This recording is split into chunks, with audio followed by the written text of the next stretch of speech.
Middle east के इस war में अब कोई भी पीस नहीं हो सकता, क्योंकि ईरान में कोई सेंटर फिगर ही नहीं बचा जिसके साथ हम पीस कर सकते हैं। Iran's supreme leader, the Ayatollah Khamenei, is dead. Has confirmed the death of the country's supreme leader. Ayatollah Ali Khamenei is dead. Recently Israel के स्ट्राइक में पूरी ईरान की जो टॉप मोस्ट लीडरशिप थी वो मारी गई।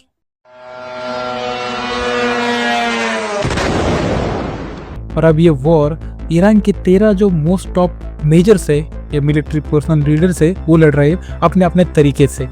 अगर आपको इनसे साथ पीस करना है तो आप कैसे करोगे, ये सबसे बड़ा क्वेश्चन रहेगा। ये वॉर बस न्यूक्लियर वेपन के लिए नहीं है, बल्कि ये वॉर है कंट्रोल, रिसोर्सेस, डोमिनेंस और सबसे बड़ी बात कंट्रोल ऑफ ऑयल की।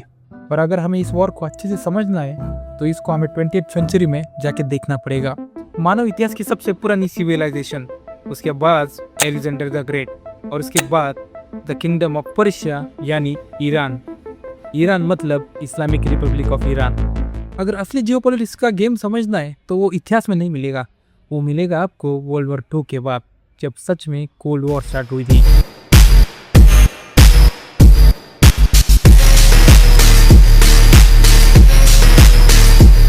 अगर आप पूछोगे कि तब क्यों चालू हुआ, क्योंकि कोल्ड वॉर के टाइम जो बड़े देश थे उनको पूरी दुनिया का कंट्रोल चाहिए था, और वो देश थे यूएसए और यूएसएसआर। वैसे तो कोल्ड वॉर में ये दो देश बिल्कुल भी डायरेक्टली सामने नहीं लड़े, बल्कि इन्होंने प्रॉक्सी वॉर्स करवाई बाकी देशों के अंदर। Korean war, Vietnam war, Afghan war और इराक और ईरान वॉर।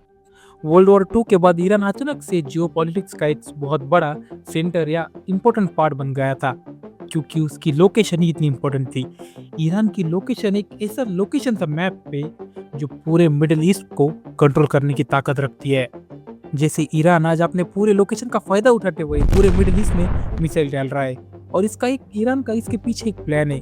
अगर ईरान पूरे मिडिल ईस्ट में बम फेंकेगा या मिसाइल डालेगा तो पूरा एरिया वॉर जोन डिक्लेयर होगा, और किसी भी वॉर जोन में कोई भी अपनी शिप या ट्रेड नहीं करना चाहेगा, जिससे पूरी मिडिल ईस्ट की इकोनॉमी उसके साथ गिरेगी। और ईरान की इस एक्शन के ऊपर यूएसए कुछ भी नहीं कर सकता, वो बस यूज कर सकता है अपनी नेवी और एयरफोर्स, पर अपनी आर्मी वो कभी भी वहाँ पे यूज नहीं कर पाएगा।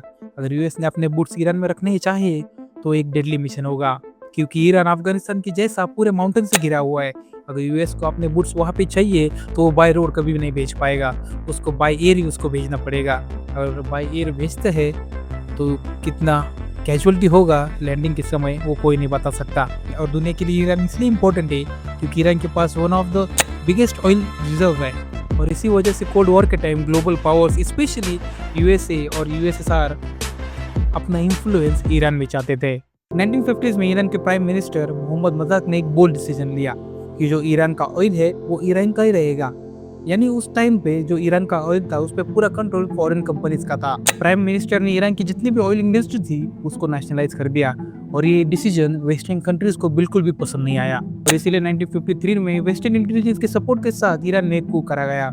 इस कू में जो ईरान की गवर्नमेंट थी उसको हटा दिया गया, और अपने मन का वेस्टर्न कंट्रीज ने वहाँ पे अपना आदमी बैठाया जो था मोहम्मद रिजा पाहलवी।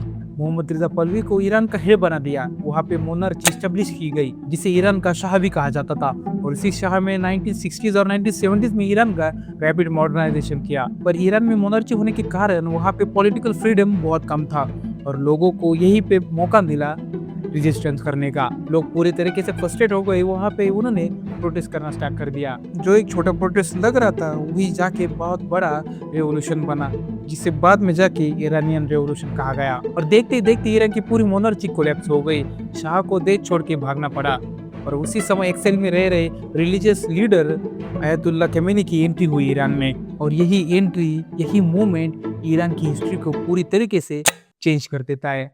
1979 की ईरानियन रिवॉल्यूशन ने जो सेंचुरीज ओल्ड ईरानियन मोनार्ची थी उसको खत्म कर दिया, और वहीं से बना नया रिपब्लिक ऑफ ईरान यानी इस्लामिक रिपब्लिक ऑफ ईरान। और इसी समय ये फिक्स हुआ कि जो रिलीजनल लीडर होगा वही ईरान का हेड बनेगा, और वहाँ पे हेड थे आयतुल्लाह खमेनी, और वही पे वो ईरान के हेड बने। और इसी डिसीजन के बाद ईरान पूरी तरीके से चेंज हो गया। वेस्टर्न पावर्स का इन्फ्लुएंस वहाँ पे बहुत कम हुआ, और ईरान भी वेस्टर्न पावर्स के इन्फ्लुएंस से बहुत दूर रहने लगा। 90s और 20s में ईरान ने अपना न्यूक्लियर प्रोग्राम लॉन्च किया, और वो वेस्टर्न पावर्स और स्पेशली यूएसए को बिल्कुल भी पसंद नहीं आया, क्योंकि तब मिडिल ईस्ट में बस इजराइल के पास न्यूक्लियर वेपन था। और अगर ईरान अपना खुद का एक न्यूक्लियर वेपन बना लेता तो जो मिडिल ईस्ट में अनबैलेंस है पावर का, वो बैलेंस हो जाता। और मिडिल ईस्ट में पावर का बैलेंस होना इजराइल और यूएसए को बिल्कुल भी मंजूर नहीं था। अगर सिंपल भाषा में समझाना हो तो जो पूरा मिडिल ईस्ट का रीजन है वहाँ पे सबसे पावरफुल माना जाता है इजराइल को, क्योंकि उनके पास न्यूक्लियर वेपन है। और न्यूक्लियर वेपन होने के कारण अगर इजराइल मिडिल ईस्ट में कहीं पे भी फाइट करता है या कॉन्फ्लिक्ट करता है तो बाकी देश उस कॉन्फ्लिक्ट को रोकने के लिए आते हैं। और इसी के चलते हुए 2006 में यूएनएससी मतलब यूनाइटेड नेशन सिक्योरिटी काउंसिल ने ईरान पे पूरे सैंक्शंस लगा दिए, क्योंकि ईरान ने उनका जो यूरेनियम इन्वेस्टमेंट प्रोग्राम था उसको बंद करने से मना कर दिया। और इन सैंक्शंस की वजह से ईरान को इकोनॉमी बहुत बड़ा लॉस हुआ। मतलब बेसिकली ईरान 10 से 20 साल वापस पीछे चला गया।